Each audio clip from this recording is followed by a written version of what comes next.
അതിന് കാരണക്കാരായ ചിലരുണ്ടാവും. അത് ഈ കുട്ടികൾ അതിന് കാരണക്കാരല്ല. ഇത് അവർ വൈദ്യുതി ഉപയോഗിച്ചിട്ട് വന്ന പ്രശ്നമല്ല. ഇവിടെ പന്നിയെ കെണിവെച്ച് പിടിക്കുന്നതിൻ്റെ ഭാഗമായി വൈദ്യുതി ലൈനിൽ നിന്ന് നിയമവിരുദ്ധമായി വൈദ്യുതി എടുക്കുന്നു. ഇവിടെ ഇപ്പോൾ നമുക്ക് ചെയ്യാൻ കഴിയുക, ജനങ്ങൾക്കും ഗവൺമെൻറ്റിനും ചെയ്യാൻ കഴിയുക, ഈ ദുരന്തത്തിന് കാരണമെന്ത്, ആ കാരണം കണ്ടെത്തി കുറ്റവാളികൾക്കെതിരെ കർശനമായ നടപടി സ്വീകരിക്കണം. ഇപ്പോൾ ഇതുവരെ ഗവൺമെൻറ് സ്വീകരിച്ച നിലപാട് സ്വാഗതാർഹമാണ്. അന്വേഷണം നടത്തി അവർ 3 പേരെ ഇപ്പോൾ കസ്റ്റഡിയിലെടുത്ത്, പ്രതികളാണെന്ന് കണക്കാക്കുന്ന 3 പേരെ കസ്റ്റഡിയിലെടുത്ത് അറസ്റ്റ് ചെയ്തിട്ടുണ്ട്.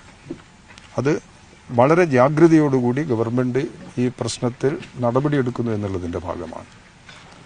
വൈദ്യുതി ഉപയോഗം ഇങ്ങനെ സാധ്യമാകുന്നതെങ്ങനെ? ഇക്കാര്യത്തിൽ വൈദ്യുതി ഡിപ്പാർട്ട്മെൻറ്റിലെ ഉദ്യോഗസ്ഥന്മാർക്ക് വല്ല പങ്കുമുണ്ടോ? അതും ഗവൺമെൻറ്റിൻ്റെ പരിശോധനയ്ക്ക് വിധേയമാക്കേണ്ടതാണ്. അപ്പോൾ ഈ 2 കാര്യങ്ങളും പരിശോധിക്കുമ്പോഴാണ് ഈ കുറ്റകൃത്യത്തിലുള്ള യഥാർത്ഥ കാരണങ്ങൾ കണ്ടെത്തി നിയമ നടപടികൾ സ്വീകരിക്കാൻ കഴിയുക. ഗവൺമെൻറ് അപ്രകാരമുള്ള നിയമ നടപടി സ്വീകരിക്കണം എന്ന് തന്നെയാണ് ഞങ്ങളുടെ അഭിപ്രായം. ഇവിടെ ഈ വന്യമൃഗശല്യവുമായി ബന്ധപ്പെട്ട് ഇന്ന് ഗവൺമെൻറ് സ്വീകരിക്കുന്ന നിലപാടിൻ്റെ ഭാഗമായി തദ്ദേശ സ്വയംഭരണ സ്ഥാപനങ്ങൾക്ക് പ്രധാനപ്പെട്ട ഉത്തരവാദിത്വമുണ്ട്. ഈ പഞ്ചായത്ത്, ഈ ദുരന്തമുണ്ടായ പഞ്ചായത്ത് അധികൃതർ ആ ഉത്തരവാദിത്വം നിറവേറ്റിയോ എന്നുള്ളത് പരിശോധിക്കേണ്ട പ്രശ്നമാണ്. മുൻപും ഇവിടെ ഇങ്ങനെയൊരു സംഭവം ഉണ്ടായിട്ടുണ്ട് എന്നാണ് ഇപ്പോൾ അറിയാൻ കഴിഞ്ഞത്. ഒരു മാസം മുമ്പോ 1.5 മാസം മുമ്പ് 2 മാസം മുമ്പ് ഇങ്ങനെ വൈദ്യുതി ഉപയോഗിച്ചതിൻ്റെ ഭാഗമായിട്ട് ഒരാൾ മരണപ്പെട്ടിട്ടുണ്ട്. അദ്ദേഹം കോൺഗ്രസിൻ്റെ അനുഭാവിയാണ്. എന്തേ ആ പാർട്ടി ഇപ്പോൾ സ്വീകരിക്കുന്ന നിലപാട് അന്ന് എടുത്തിട്ടുണ്ടോ? അവർ അങ്ങേയറ്റം മനുഷ്യത്വ വിരുദ്ധമായ നിലയിലല്ലേ പ്രസ്താവന ഇറക്കുന്നത്. ഇന്നലെ ഞാനൊരാൾ സ്റ്റേറ്റ്മെൻറ്റ് കണ്ടത്, ചാമക്കാലയുടെ സ്റ്റേറ്റ്മെൻറ്റ് കണ്ടത്, ഇത് ഗവൺമെൻറ് സ്പോൺസർ ചെയ്ത കൊലപാതകമാണെന്നാണ്. അങ്ങനെ പറയാവോ? മനുഷ്യത്വമുള്ള ആർക്കെങ്കിലും അറിയാവോ? എല്ലാവരും ആ ഒരു ഗവൺമെൻറ്, ഏത് ഗവൺമെൻറ് ആവട്ടെ, ഇനി UDA ഗവൺമെൻറ് ആവട്ടെ, LDF ഗവൺമെൻറ് ആവട്ടെ, ഏത് ഗവൺമെൻറ് ആയി കഴിഞ്ഞാലും ഒരു ഗവൺമെൻറ്റിന് ഇങ്ങനെ ഒരു കൊലപാതകം സ്പോൺസർ ചെയ്യാൻ പറ്റുമോ? അങ്ങനെ ചെയ്യാൻ കഴിയുന്നതല്ല. ഒരു ഗവൺമെൻറ് അങ്ങനെ ചെയ്യുമെന്നുള്ള അഭിപ്രായം ഞങ്ങൾക്കാർക്കുമില്ല.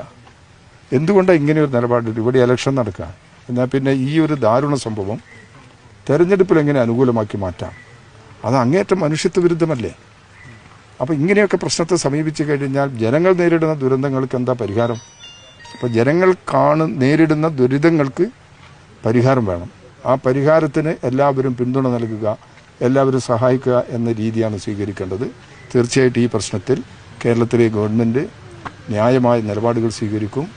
ആവശ്യമായ അന്വേഷണം നടത്തി കുറ്റക്കാരെ കണ്ടെത്തി അവർക്ക് ശിക്ഷ ഉറപ്പാക്കുന്നതിന് ആവശ്യമായ നടപടികൾ ഇവിടെ ഗവൺമെൻറ് സ്വീകരിക്കുക തന്നെ ചെയ്യും. അതാണ് ഞങ്ങൾക്ക് വ്യക്തമാക്കാനുള്ളത്. സ്വരാജ് വന്നിട്ടുണ്ട്.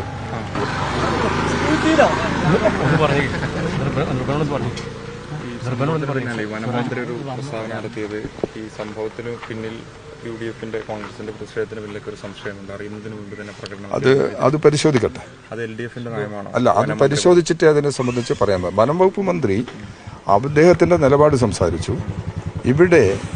ഇവിടെ ഏതെങ്കിലും തരത്തിലുള്ള ഗൂഢാലോചനയോ എന്തെങ്കിലും ഗൂഢോദ്ദേശമോ ഇതിന്റെ പിറകിലുണ്ടെങ്കിൽ അത് അന്വേഷണത്തോടെ കണ്ടെത്താൻ കഴിയുമെന്നാണ് ഞങ്ങൾ വിശ്വസിക്കുന്നത്. അത് കണ്ടെത്തിയതിന് ഇപ്പം ചാമക്കാല പറഞ്ഞതുപോലെയുള്ള ഒരു പ്രതികരണം നടത്താൻ ഞാനില്ല. ഈ കുറ്റം എന്താണ് ഇതിൻ്റെ യഥാർത്ഥ കാരണം എന്നുള്ളത് കണ്ടെത്തട്ടെ. ഇതിൻ്റെ പിറകിൽ ആരെങ്കിലും ഗൂഢാലോചന നടത്തിയിട്ടുണ്ട്, അതും ഈ പരിശോധന വരട്ടെ. ഇതിലെല്ലാം ചേർത്ത് വായിക്കുമ്പോൾ ചില പ്രശ്നങ്ങൾ വരുന്നുണ്ട്. ഇപ്പോൾ ഒന്ന് പഞ്ചായത്തിൻ്റെ നിലപാട്, മുമ്പുണ്ടായ ഒരു സംഭവം ഇപ്പോൾ വീണ്ടും അത്തരമൊരു സംഭവത്തിലേക്ക് എത്തുന്നു. അപ്പം ഇത് വളരെ ഗൗരവമുള്ളൊരു വിഷയമാണ്. അതിൻ്റെ പിറകിൽ ഈ സാഹചര്യങ്ങൾ സൃഷ്ടിക്കുന്നതിന് വേണ്ടി ആരെങ്കിലും ഗൂഢാലോചന നടത്തുകയോ എന്തെങ്കിലും നിലപാടുണ്ടെങ്കിൽ അതും പുറത്തു വരണം. അത് ഗവൺമെന്റ് പഞ്ചായത്തിന് വീഴ്ച വന്നിട്ടുണ്ടോ എന്നുള്ളത് ഈ പരിശോധനയ്ക്ക് വിധേയമാക്കണം. അത് വളരെ പ്രകടമാണല്ലോ ഇതിലെടുത്ത ഒരു സമീപനവുമായി ബന്ധപ്പെട്ട്. അത് ഈ പരിശോധനയുടെ ഭാഗമായിട്ട് വരട്ടെ. കോൺഗ്രസ് അനുഭാവിയാണെന്നാണ് പറയുന്നത് എന്ന് പറഞ്ഞ് കേൾക്കുന്നു. അതൊക്കെ ജനങ്ങളുടെ മുമ്പിലുണ്ട്. ഈ നാട്ടുകാരുടെ മുമ്പിൽ ഈ പ്രശ്നങ്ങളെല്ലാം വരുമല്ലോ. അവർക്ക് തെറ്റും ശരിയും വേർതിരിച്ചറിയാൻ കഴിയല്ലോ. അപ്പോൾ നാട്ടുകാരെല്ലാം ഈ കാര്യത്തിൽ ഒന്നിച്ചു നിൽക്കുന്നു എന്നാണ് ഞാൻ മനസ്സിലാക്കുന്നത്. ഇങ്ങനെയത് സംഭവിക്കാൻ പാടില്ല. അവരും ദുഃഖിക്കുന്നവരാണ്. അതിനെ രാഷ്ട്രീയമായി മുതലെടുക്കുന്നത് ഒരു കാരണവശാലും ശരിയല്ല. ഞങ്ങളതിനില്ല.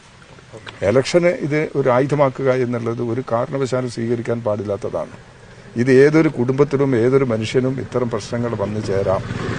അങ്ങനെ വരാൻ പാടില്ലാത്തൊരു സാഹചര്യം സൃഷ്ടിക്കലാണ് പ്രധാനം. അതിലാണ് ഞങ്ങൾ ഊന്നൽ നൽകുന്നത്.